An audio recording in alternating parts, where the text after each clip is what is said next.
Happy to be joined by one of the big winners at UFC 261, Brendan Allen, who is back here on the program. Brendan, how's it going? Good, man. Just happy to be home and happy everything went well. Yeah, I wanted to start there first. I know you sacrificed a lot for this fight going down to Florida, doing your camp. How good is it to be home with the family? Because I know you've been away for a while.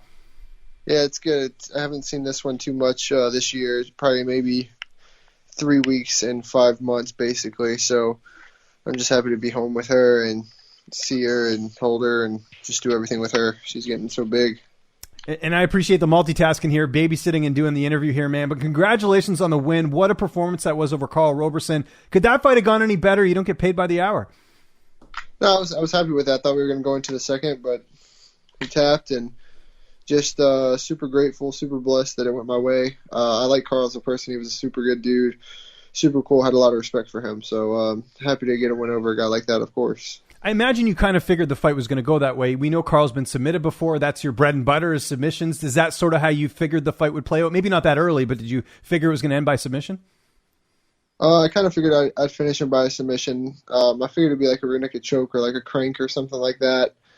I expected to do more damage on the ground as well, but I felt like anytime that he was holding on so tight that anytime I would have to push to make space, he would explode or something like that. So I was just trying to be patient, trying to be smart, make him carry my weight in the first round, make him use muscle and just kind of play it for a 3-round fight rather than just trying to get him out of there quick or just do something crazy. So I just tried to be smart, give him pressure, lots of it, and make him work. And then the second was going to come out and put harder ground and pound on, but we didn't make it there. So. And how did you feel in there? I mean, you look great, but, obviously one of the things that's changed the last couple fights is you training at Sanford MMA. Were you, happy that you got to show some of your stuff, from training there in the fight, even though it was quite quick? Honestly, and that's the first time in all of my 33 fights that I finally felt like it was finally like a sparring day. And I felt the best I've ever felt. Finally got to show myself.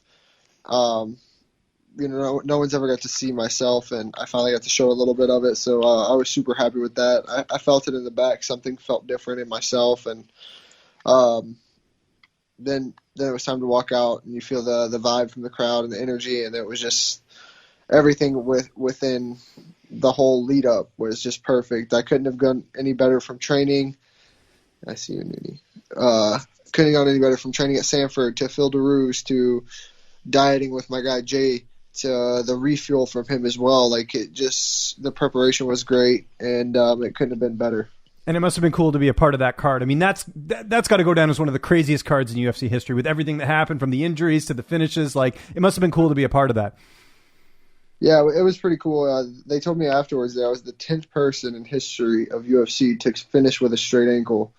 Oh, cool. So, okay. That was pretty cool. The stats gave me that in the back, so that was pretty cool. I know the focus right now is family, but when are you looking to get back in there in terms of your next fight? Or are you just going to see how the next couple of weeks go and then reassess?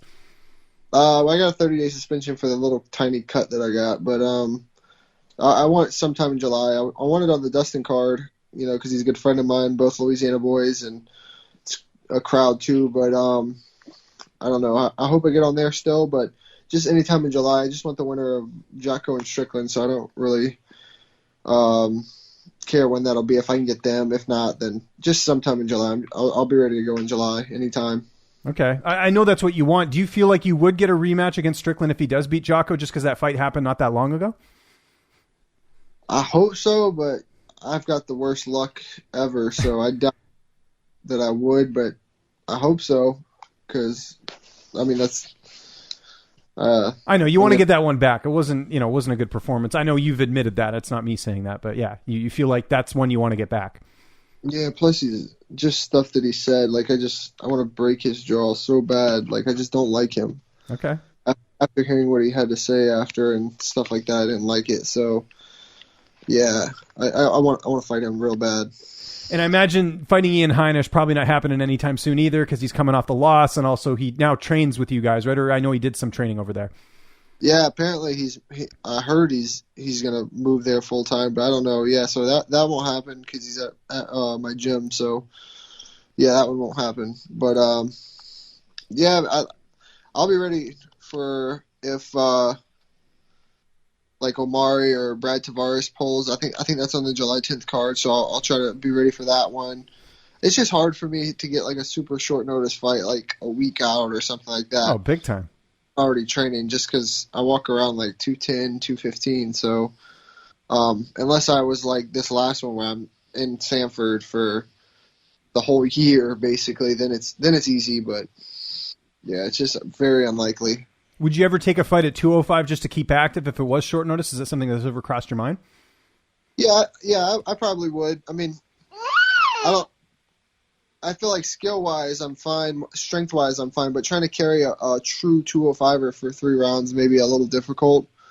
Just like I said, I walk around like 210, maybe 215 if I'm fat. So the weight for there would be easy to make, but trying to carry like the weight of a guy cutting from 230, 240 might be a little different. But yeah, I would if it was the right matchup for sure at 205, or if an 85 wanted to meet at 205 or something like that. Even 95 isn't too bad. So okay. Yeah, I'm pretty much open to kind of whatever. But I just want to keep moving up, keep fighting good guys. I feel like Carl was a really good guy, and I felt like I was going to get the best him that night. And unfortunately, he got the best me. So, I mean, fortunate for me, but unfortunate for him because he was a good guy. But, yeah. Okay. Fair enough. Want to get your thoughts on this weekend's card. Just 3 fights I wanted to touch on. There's that bantamweight fight between Merab Dvlaishvili taking on Cody Stamann. Right now, Merab, the favorite at -240 via Fanduel, and Cody Stamann, the underdog at +190. Who do you like in that fight? Who do you think gets it done? Was it Merab, or however you say his name? Merab. Wasn't he? Did he fight Rafael? Stotts, he did. He knocked him out in 15 seconds. CFFC a couple years ago. I know, because Rafael obviously used to train with you. Yeah. Yeah, that was crazy. Just right spot. I'm gonna have to go with how you say his name. Merab. Yeah, Merab is how you say it. I think. We're going with Merab just because of that, because Rafael's my boy. So. Well, and not just that, but Rafael's like, he's tough to finish. Like, that was a good win for him back in the day, because I think had Rafael won that, he probably would have been in the UFC, right? Because I think for Merab, when he won that fight, that's what got him in the UFC. So good point. I'm glad you brought up that win. I actually referenced that today on my preview show, because I think that is a good win that people don't talk about that much because it was on the regional scene, right? Yeah, 100%. I know Rafael took that on like super short notice. He did, did. And literally it was just the first like spinning back fist or something like that right out the gate that just hit him perfect, and then he got signed. But, I mean, of course, I'm partial, but I still think Rafael smashes him. Yeah.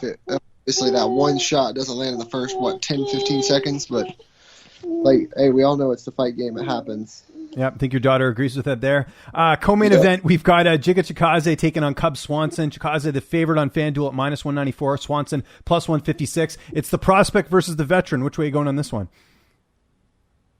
Oh, that's tough. I'd probably say prospect, just because I think, if I'm not mistaken, he's a little bit longer. Yeah. And Cub's isn't he coming off that injury when he did the So submission? Cub is actually coming off 2 wins. Remember, he beat Crone Gracie, right? Won that fight, and then also finished Daniel Pineda in his last fight too. So Cub's on a bit of a resurgence. You know, he's had the injuries, he's come back. He's got, I think, 2 wins in a row. So yeah, should be interesting. I was looking at Cub as well, because he's got way more fights than his opponent, but we'll see. Can at 37 beat an up and comer? And that guy trains at Kings as well, Giga Chikadze. So it's interesting. Didn't he get his like ACL torn in the submission? He did, but he came back and won. He actually beat Daniel Pineda in his last fight.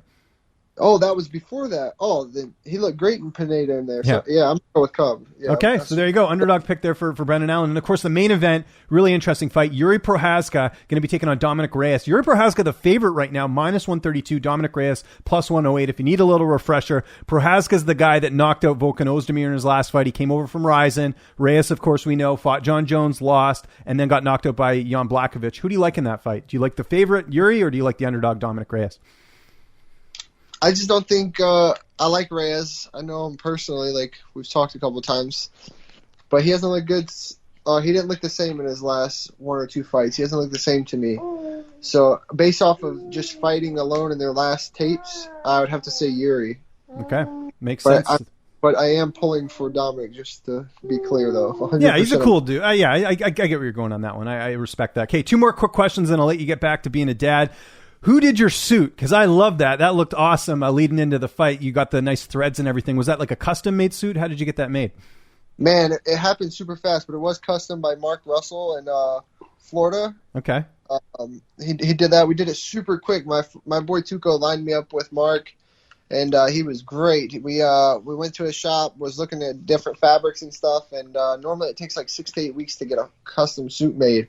And luckily we found one, like the color that we got, that whole setup, and the fabric was already in stock. So they did my measurements and got it done within a week, less than a week.